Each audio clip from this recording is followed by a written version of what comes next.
Bapak Ibu hadirin yang kami hormati, berikutnya kita sambut. Inilah Ketua Umum PP GP Ansor yang terhormat Bapak Haji Adin Jauharudin. Kami persilahkan. Boleh berikan tepuk tangan yang luar biasa.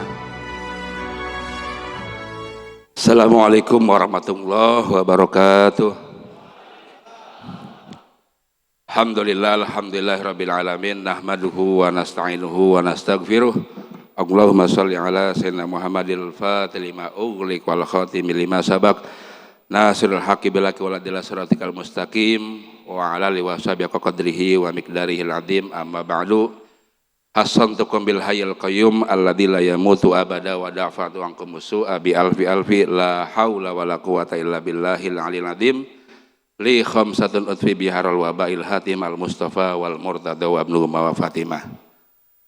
Seluruh para alim ulama, para kiai, para bunyai, para gus, dan seluruh tamu undangan yang hadir. Ini cukup banyak saya sebutkan. Al-Mukarram wal Mutaram dari ayah Anda, Ketua Pimpinan Cabang, Gus Fikri.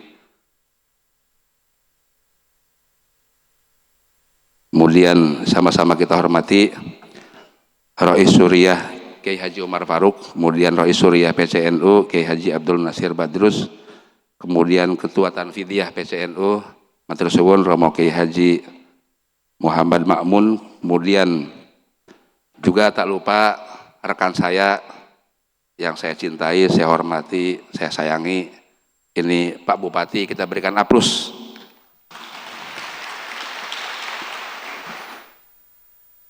Mas Dito, kemudian Ketua DPRD Bapak Dodi Purwanto, kemudian Kapolres, kemudian Dandim 0809, seluruh ini juga saya bersama dengan sahabat-sahabat pimpinan pusat, ada Al-Mukarram wal Mutaram, Al-Arif Billah, Al-Abid, Gus Abid Umar,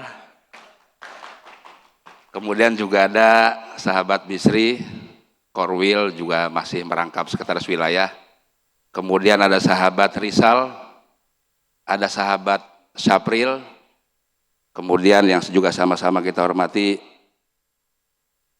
terutama pimpinan cabang, Ketua Pimpinan Cabang Kabupaten Kediri, Gus Fikri, dan seluruh jajaran pengurus yang baru dilantik, juga seluruh sahabat-sahabat Ketua Pimpinan PC, Sekretaris, kemudian Bendahara, Kasat Korcab, juga sama-sama kita hormati seluruh Banom-Banom NU, Ketua Fatayat yang juga Ibu Wabub ya, kemudian Ketua Muslimat, kemudian Ibnu PPNU, PMII, Kopri PMII, juga seluruh sahabat-sahabat pimpinan OKP yang cukup banyak jumlahnya.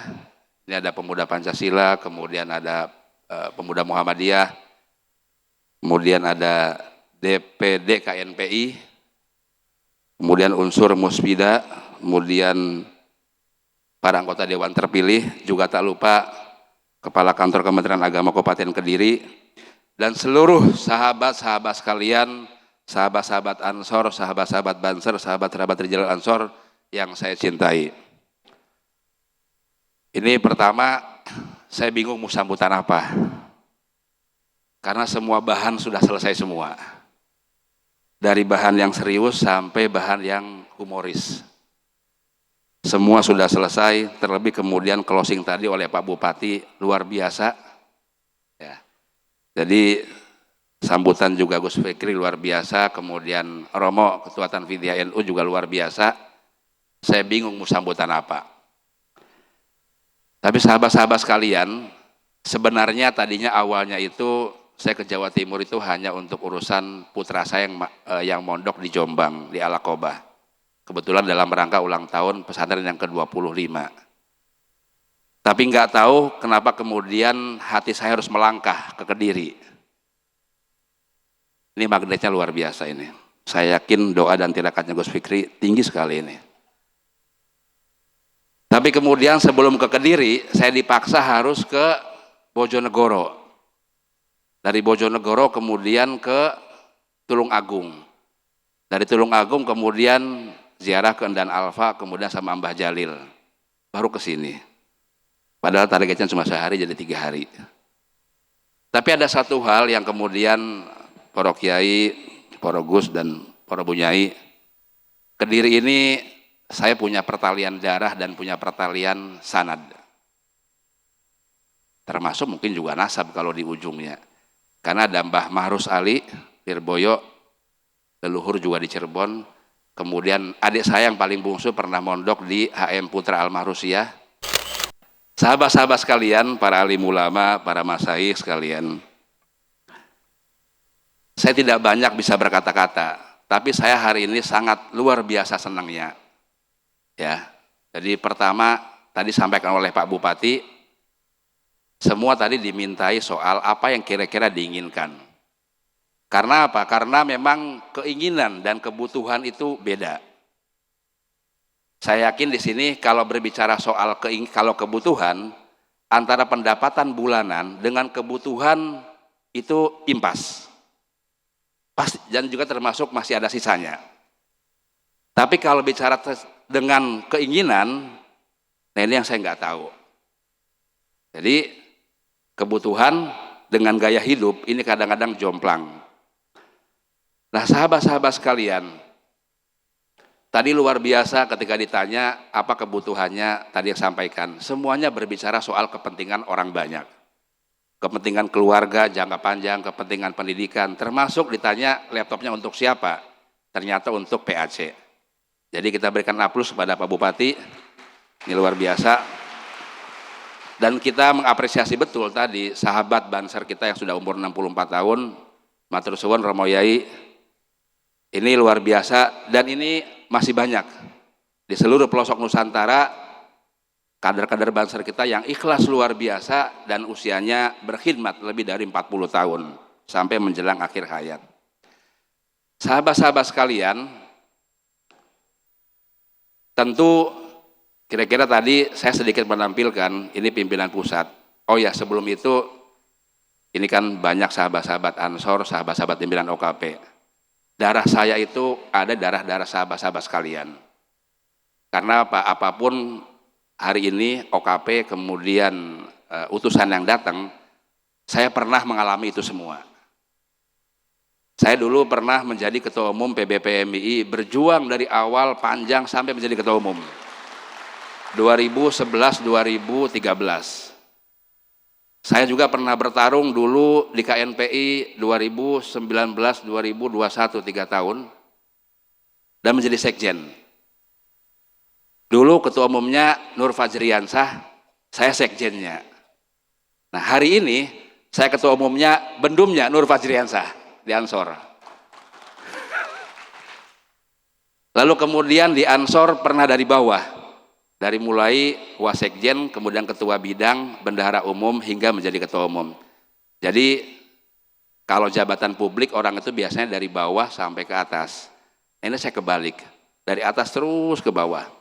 Yang belum saya alami adalah kepala sekretariat. Jadi pernah menjadi ketua umum PMI, pernah menjadi sekjen KNPI, dan pernah menjadi bendahara umum GP Ansor. Jadi ilmu-ilmu ketua umum, ilmu-ilmu kesekjenan, ilmu kebendaraan tuntas semuanya. Makanya kemudian kalau di Ansor saya bilang, jangan muja-muji saya terlalu berlebihan. Karena kalau kalian datang 100 meter dari saya sudah tahu maunya apa. Jadi kita semua berbasis kerja, berbasis hasil ya.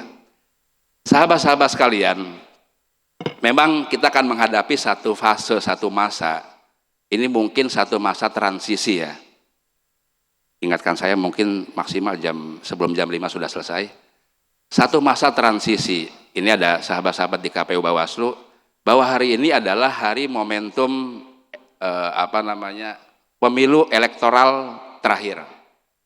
Pilpresnya bulan Februari, kemudian pilkadanya bulan November. Ini kemudian hanya akan terulang nanti di 2029. Kalau nggak berubah undang-undangnya sama. Pilpresnya bulan Februari, pilkadanya bulan November 2029. Artinya 2025, 2026, 2027, 2028 ini momentum tidak lagi politik elektoral. Dari mulai pilkada, mungkin juga sampai pemilihan kepala desa. Bahkan sekarang kepala desa pun 8 tahun ya, 8 tahun. Ini ada sahabat-sahabat saya pimpinan partai politik. Nah, lalu pertanyaannya, apa yang kemudian kita mau lakukan di tengah situasi bangsa yang landai secara politik dan pasti ke depan konsentrasi pada pembangunan yang lebih besar.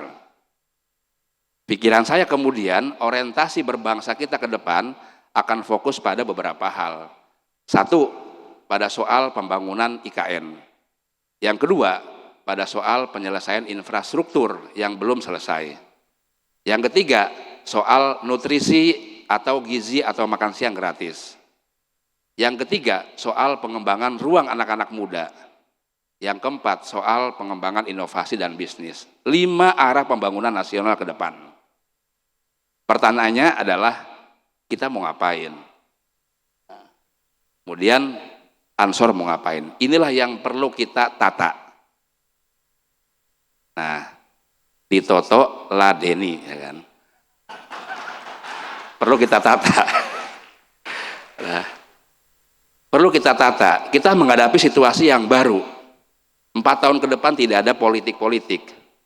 Maka kemudian nanti pimpinan dewan pun dalam menghubungi adik-adiknya, salam kenal, salam sapa, itu nanti jarang-jarang.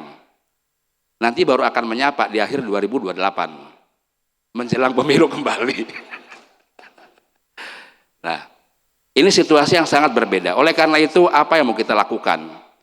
Maka kemudian dalam ruang gerak ke depan, kita punya satu platform besar.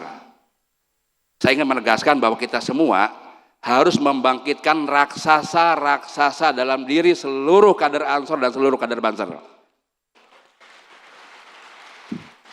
Kita ini baru punya raksasa dalam jumlah apa?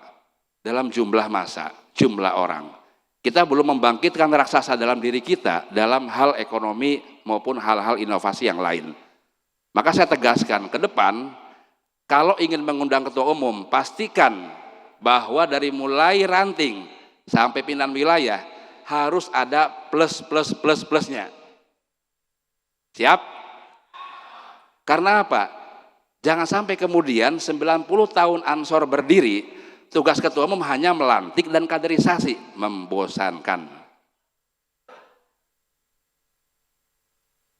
Ke depan bahwa tugas ketua umum selain melantik, selain kaderisasi ada plus-plusnya. Misalnya, pimpinan cabang Kabupaten Kediri mau mengundang saya, itu ya monggo selain kaderisasi, tapi plusnya apa? Misalnya, penyebaran 100.000 benih ikan lele dalam 10 kolam milik Ansor Kabupaten Kediri.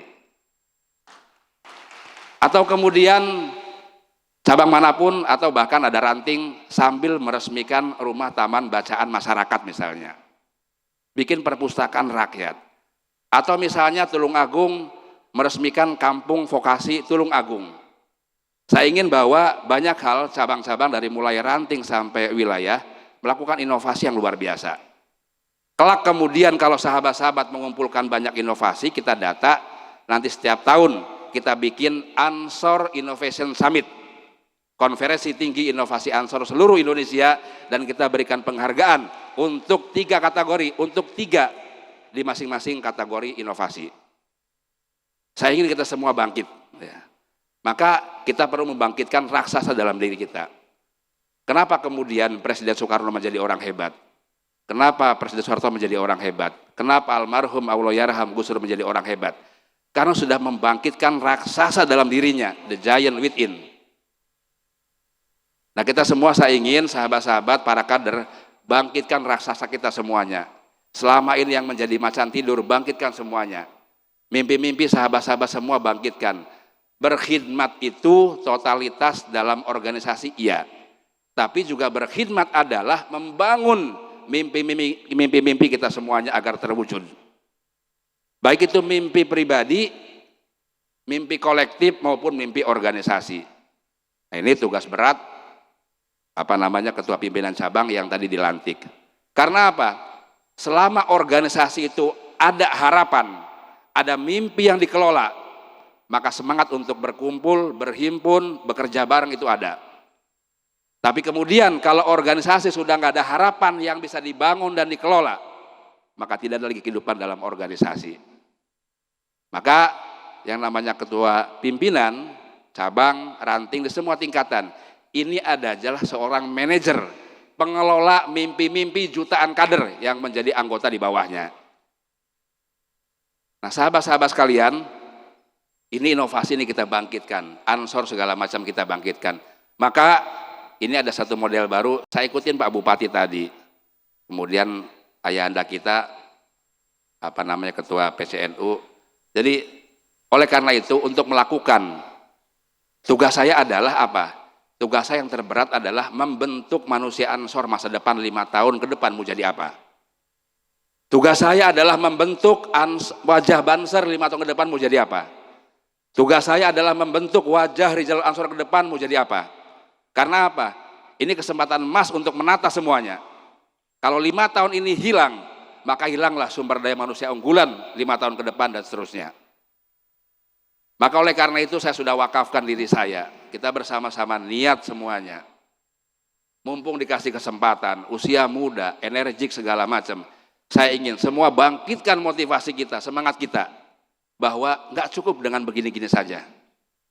Organisasi kita harus melampaui lompatan-lompatan yang tinggi. Karena apa? Kita ini punya infrastruktur sosial yang luar biasa. Infrastruktur politik yang luar biasa. Tapi belum bisa dikapitalisasi menjadi kekuatan ekonomi, kekuatan inovasi yang bisa menjadi pertumbuhan ekonomi para kader. Oleh karena itu sahabat-sahabat sekalian, dalam rangka mewujudkan ansor masa depan, pimpinan pusat kita punya langkah 9 transformasi organisasi. Inilah. Jadi 9 ya. Mana? Harus bolak-balikin. Tugas yang pertama adalah yang terpenting kita akan menyelaraskan semuanya ya, kaderisasi, ansor, banser, Rijalul Ansor. Kita selaraskan, kita tata semuanya. Ini satu kesatuan yang nggak terpisah. Kita akan membentuk Dewan Kaderisasi Nasional. Kemudian yang kedua, termasuk LBH. Kedua, yang paling penting dari kita adalah transformasi yang kedua, ini merubah paradigma organisasi. Zaman sudah berubah, banyak cara-cara yang harus berubah, banyak metode-metode yang berubah segala macam. Maka kemudian kita perlu perubahan mindset dalam mengelola organisasi. Agar apa? Ke depan kita punya satu prekayasaan. Namanya organizational engineering. Kita perlu prekayasaan yang paten. Merekayasa untuk kekuatan politik ansor, merekayasa untuk kekuatan ekonomi ansor, juga merekayasa untuk kekuatan sosial ansor. Kemudian yang berikutnya, ini adalah organisasi yang adaptif. Nah, kaitannya tadi dengan inovasi dalam rangka mewujudkan rebranding ansor. Bahwa kalau ansor berkumpul, bikin acara, tugasnya bukan hanya pelatihan, kaderisasi maupun pelantikan. Tapi kita ingin wajah baru di semua publik. Bahwa ansor kaya dengan inovasi. Kaya dengan terobosan-terobosan. Nanti kalau saya datang, ada acara inovasi ansor, saya pun akan berpikir, kira-kira direktur utama bank mana yang akan saya bawa ke sahabat-sahabat sekalian. Bahkan ke depan kalau ada menteri sahabat kita, lalu inovasinya besar sekali, saya akan bawa, menteri mana yang akan saya bawa ke sahabat-sahabat sekalian. Direktur utama BUMN mana akan saya bawa, judulnya enak. Di media juga enak, lalu yang kita bawa juga enak. Maka perlu melakukan rebranding supaya wajah baru ansor lahir. Kemudian berikutnya, nah satu hal yang mungkin ini juga perlu kita, ini sahabat kita Gus Abid ini ketua bidang distribusi kader, infrastruktur pengembangan jaringan dan distribusi kader. Infrastruktur yang kita miliki dari mulai kepala desa, politisi, dari mulai daerah sampai pusat, pendamping sosial negara, dari mulai pendamping desa, kemudian pendamping sosial, kepala daerah yang dari ansor, kelompok tani dari ansor, kelompok nelayan dari ansor, kita akan pastikan, kita konsolidasikan semuanya. Kita tata semuanya. Agar apa? Antara pekerjaan dengan organisasi, lalu kita set up bersama-sama. itu akan terjadi. Kalau kekuatan yang kita miliki ini bisa kita konsolidir, maka tidak ada lagi kesulitan kader-kader di bawah. Kemudian berikutnya, ini adalah kita membangun 4 program pilar bisa. Yang pertama adalah bisnis ekonomi, yang kedua adalah inovasi teknologi dan media atau ITM. Yang ketiga itu adalah sumber daya manusia, yang terakhir anak-anak muda. Yang lama kita teruskan soal kaderisasi, soal agama, inovasi kita pada 4 pilar ini. Maka ke depan seluruh program-program Ansor kita letakkan pada 4 pilar ini. Sehingga apa? Kita pastikan bahwa sumber daya manusia Ansor ke depan bisa mumpuni, bisnisnya oke, inovasinya oke, dan yang pasti kita mulai merambah, mengkonsolidir, berkolaborasi dengan anak-anak muda. Saya ingin bahwa 5 tahun ke depan kita tidak hanya cukup dengan sumber daya internal, tapi seluruh anak-anak muda di Indonesia, pertumbuhan yang sangat pesat, kita rangkul mereka menjadi bagian dari komunitas Ansor. Dalam hal komunitas ini, baik yang muslim maupun non-muslim, selama kemudian sepanjang dengan gagasan Ansor, rangkul mereka dan jadikan komunitas Ansor. Inilah kemudian pilar-pilar ini. Nah kemudian terkait kepemimpinan, salah satu tolak ukur perubahan-perubahan kita ini terletak pada mindset leadership kita. Maka kemudian dari mulai korwil, pimpinan wilayah, pimpinan cabang, ke depan perlu melakukan upgrading atas kepemimpinan dalam mengelola sumber daya manusia maupun mengelola organisasi dan wilayahnya. Kemudian,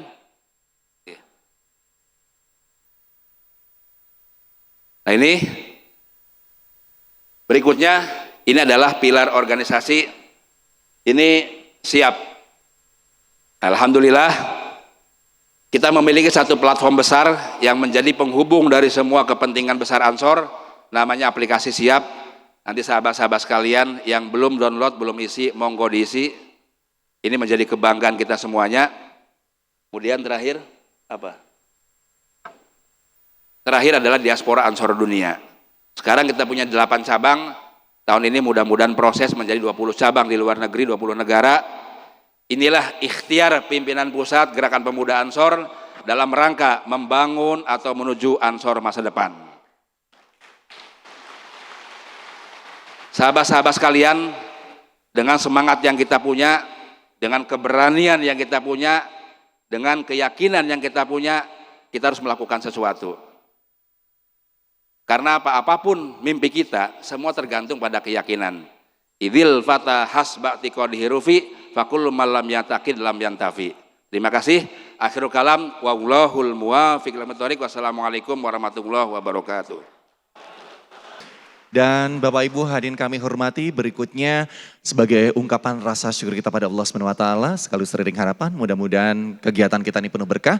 Mari bersama kita berdoa dan mohon izin untuk berkenan memimpin doa Gus Zulfikar yang persilahkan untuk memimpin doa. Bismillahirrahmanirrahim. Alhamdulillahirabbil alamin. Allahumma shalli wa sallim wa barik ala sayyidina Muhammad wa ala ali sayyidina Muhammad. Allahumma akrim hadhil ummatal muhammadiyyata bijamili awaitika fit daruni ikraman liman ja'altaha min ummatihi sallallahu alaihi wasallam. Allahumma yassir wa la tu'assir. Allahumma tammim bil khair. Bismillahilladzi la yadurru ma'asmihi syai'un fil ardi wala fis sama. Huwas samiul alim. Rabbana atina fid dunya hasanah wa fil akhirati hasanah wa qina adzaban nar. Wassallallahu ala sayyidina Muhammad. Alhamdulillahi rabbil alamin. Assalamualaikum warahmatullahi wabarakatuh. Waalaikumsalam warahmatullahi wabarakatuh. Matur nuwun Gus, mudah-mudahan doa kita ijabah oleh Allah SWT.